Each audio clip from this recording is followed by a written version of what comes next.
Dans cette vidéo, nous allons parler des critères de divisibilité et plus précisément savoir si un nombre est divisible par 3, autrement dit si ce nombre est présent dans la table de 3. Donc ici, la règle est la suivante.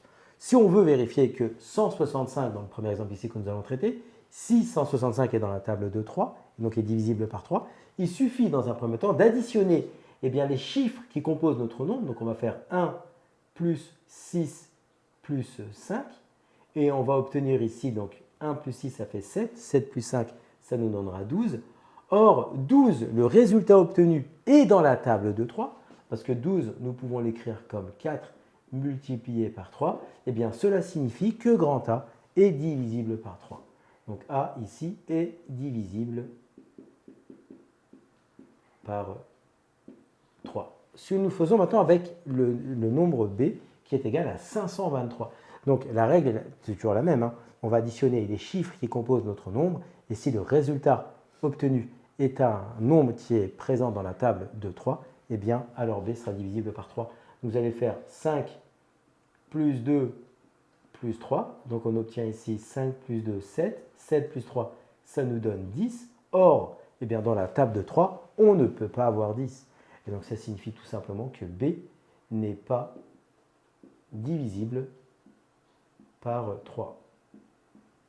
On continue avec C qui est ici 3671. Et donc on va additionner la somme des chiffres qui composent notre nombre. Donc nous allons faire 3 plus 6 plus 7 plus 1. Donc 3 plus 6, nous allons obtenir 9. 9 plus 7, on obtient 16. Et 16 plus 1, nous obtenons 17. Et donc dans la table de 3, nous n'avons pas 17. Cela signifie donc que C n'est pas divisible par 3. On continue notre exercice. Donc ici, est-ce que le nombre 12 513 est-il divisible par 3? Donc on va additionner tous les chiffres qui composent notre nombre.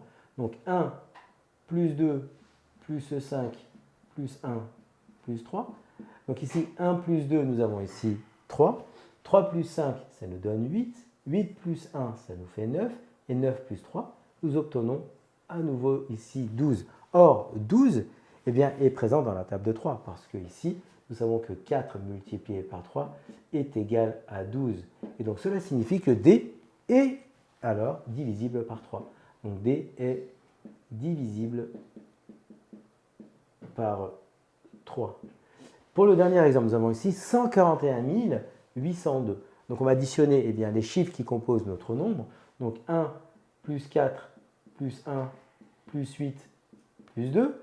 Parce qu'ici on a plus 0, mais on ne va pas écrire plus 0. Ça ne change rien à la valeur de notre somme. Donc 1 plus 4, ça nous fait ici 5. 5 plus 1, 6. 6 plus 8, 14. 14 plus 2, ça nous fait 16. Et dans la table de 3, on ne peut pas avoir ici 16.